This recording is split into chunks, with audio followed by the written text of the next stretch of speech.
आज बात करते हैं रिलायंस इंडस्ट्रीज लिमिटेड और गुजरात के एक मंत्री के आपसी रिश्तों की। आरोप यह लगाया जा रहा है कि इन मंत्री के कारण रिलायंस इंडस्ट्रीज को बहुत फायदा हुआ है। जरा देखते हैं कि इस आरोप में कोई दम है या नहीं। यह बात सही है कि इन मंत्री के साथ जिनके पास गैस, पेट्रोलियम उत्खनन यानी खनन और ऊर्जा का विभाग है, और यह भी सही है कि इनके अंबानी परिवार के साथ रिश्ते हैं। पर जरा देखें एक एक क्षेत्र को लेकर कि क्या इन्होंने कोई फायदा पहुंचाया है या फायदा पहुंचाने की स्थिति में भी हैं। पहला विषय है उनके पास गैस का। जोर शोर से कहा जा रहा है कि गैस के क्षेत्र में चूंकि मंत्री के साथ रिश्ते हैं इसलिए फायदा पहुंचा।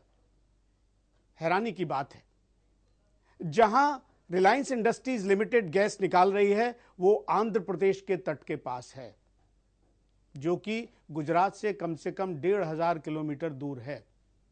दूसरी बात, गैस केंद्र सरकार का विषय है, राज्य सरकार का विषय नहीं है।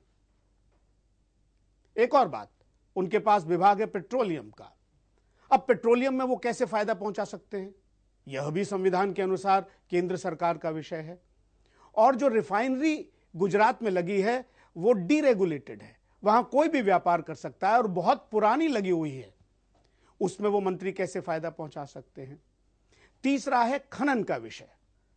खनन में राज्य सरकार के हाथ और केंद्र सरकार के हाथ में कुछ कुछ शक्तियां होती हैं, लेकिन हम बिल्कुल स्पष्ट कर देना चाहते हैं कि गुजरात में माइनिंग में रिलायंस इंडस्ट्रीज कोई काम नहीं कर रही।